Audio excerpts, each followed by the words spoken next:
ಜಾತಿ ಗಣತಿಯ ಜಟಾಪಟಿ ರಾಜ್ಯದಲ್ಲಿ ಮತ್ತೆ ಮುಂದುವರಿತಾ ಇದೆ. ಜಾತಿ ಗಣತಿ ವರದಿ ಜಾರಿಗೆ ಸರ್ಕಾರದಿಂದ ವಿಳಂಬ ಅಂದ್ರೆ ಲೇಟ್ ಆಗ್ತಾ ಇದೆ. ಒಳ ಮೀಸಲಾತಿ ಮತ್ತು ಜಾತಿ ಗಣತಿ ವಿಚಾರದಲ್ಲಿ ಪರ ವಿರೋಧದ ಚರ್ಚೆ ಇನ್ನೂ ಕೂಡ ನಿಂತಿಲ್ಲ, ಮುಂದುವರೆದಿದೆ. ನಾವೆಲ್ಲರೂ ಕೂಡ ಪಹಲ್ಗಾಮ್ ಮತ್ತು ಆಪರೇಷನ್ ಸಿಂಧೂರ ಅಂತ ವಿಚಾರಗಳಲ್ಲಿ ಬ್ಯುಸಿ ಇದ್ದಾಗ ಜಾತಿ ಗಣತಿ ವಿಚಾರ ಏನಾಯ್ತು ಅನ್ನುವಂಥದ್ದನ್ನ ಕೇಳದೆ ಮರ್ತಿದ್ವಿ. ನೋಡಿ ಏನಾಗ್ತಾ ಇದೆ ಅಂದ್ರೆ ಇನ್ನೂ ಕೂಡ ಇದ್ರ ಬಗ್ಗೆ ಪರ ವಿರೋಧದ ಚರ್ಚೆಗಳಾಗ್ತಾ ಇದೆ.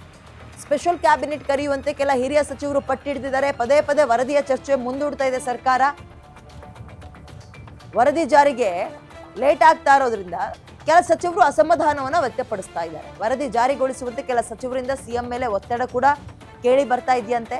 ವಿಶೇಷ ಸಚಿವ ಸಂಪುಟವನ್ನ ಕರೆದು ಸಮಸ್ಯೆಯನ್ನ ಬಗೆಹರಿಸಿ ಅಂತ ಒತ್ತಾಯ ಮಾಡಕ್ ಹೋಗ್ತಾ ಇದ್ದಾರೆ. ಪ್ರಬಲ ಸಮುದಾಯದ ನಾಯಕರಿಂದಲೂ ಕೂಡ ಸಿಎಂಗೆ ಒತ್ತಡ, ಏನಂತ ಬೇಡ ಅಂತ, ಇವ್ರು ಬೇಡ ಅಂತ. ಗಣತಿ ಸಮಯ ವಿಸ್ತರಣೆ ನಡುವೆಯೂ ಕೂಡ ಪರ ವಿರೋಧದ ಚರ್ಚೆಗಳಾಗ್ತಾ ಇದೆ. ಮತ್ತೊಂದು ಕಡೆ ಕೇಂದ್ರ ಸರ್ಕಾರ ಕೂಡ ಇಡೀ ದೇಶದಲ್ಲಿ ಜಾತಿ ಗಣತಿ ಮಾಡ್ತೀವಿ ಅಂತ ಹೇಳ್ತಾ ಇದೆ. ಸೊ ಅವಾಗ ಇವ್ರು ಮಾಡಿರುವಂತಹ ರಿಪೋರ್ಟಿಗೆ ಎಷ್ಟರ ಮಟ್ಟಿಗೆ ಬೆಲೆ ಇರುತ್ತೆ ಒಂದು ಪ್ರಶ್ನೆ.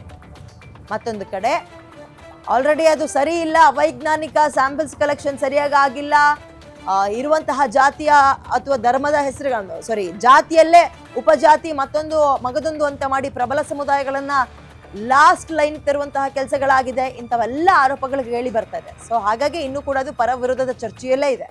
11 ವರ್ಷದ ಹಿಂದೆ ನಡೆದ್ರು ಕೂಡ ಇನ್ನು ಪರ ವಿರೋಧ ಯಾಕೆ ಆಗ್ತಾ ಇದೆ ಅಂದ್ರೆ ಇದೇ ವಿಚಾರಕ್ಕೆ. ಪ್ರಬಲ ಸಮುದಾಯ ಅಂತ ಕರೆಸ್ಕೊಳ್ಳೋ ಲಿಂಗಾಯತ ಮತ್ತು ಒಕ್ಕಲಿಗ ನಂಬರ್ಸ್ಗಳು ಭಾರಿ ಕೆಳಗೋಗಿದೆಯಂತೆ, ಅಂದ್ರೆ ಕಡಿಮೆ ಆಗಿದೆಯಂತೆ ಈ ಗಣತಿಯಲ್ಲಿ ಅಥವಾ ರಿಪೋರ್ಟ್ ಅಲ್ಲಿ. ಆಕ್ಚುಲ್ ಆಗಿ ಏನಾಗಿದೆ ಗೊತ್ತಿಲ್ಲ. ಹೀಗಿರುವಾಗ ಕೆಲವೊಬ್ರು ಮರು ಸರ್ವೆ ಆಗ್ಬೇಕು ಅಂತ ಕೇಳ್ತಾ ಇದ್ದಾರೆ. ಇನ್ನು ಕೆಲವರು ಇದು ಸರಿ ಇದೆ, ಹೀಗೆ ಯಥಾವತ್ತಾಗಿ ಜಾರಿಗೆ ತನ್ನಿ, ಅನುಷ್ಠಾನಕ್ಕೆ ತನ್ನಿ ಅಂದ್ಬಿಟ್ಟಿದ್ದಾರೆ. ನೋಡೋಣ ಎಲ್ಲಿಗೆ ಹೋಗಿ ನಿಂತ್ಕೊಳ್ಳುತ್ತೆ ಅಂತ.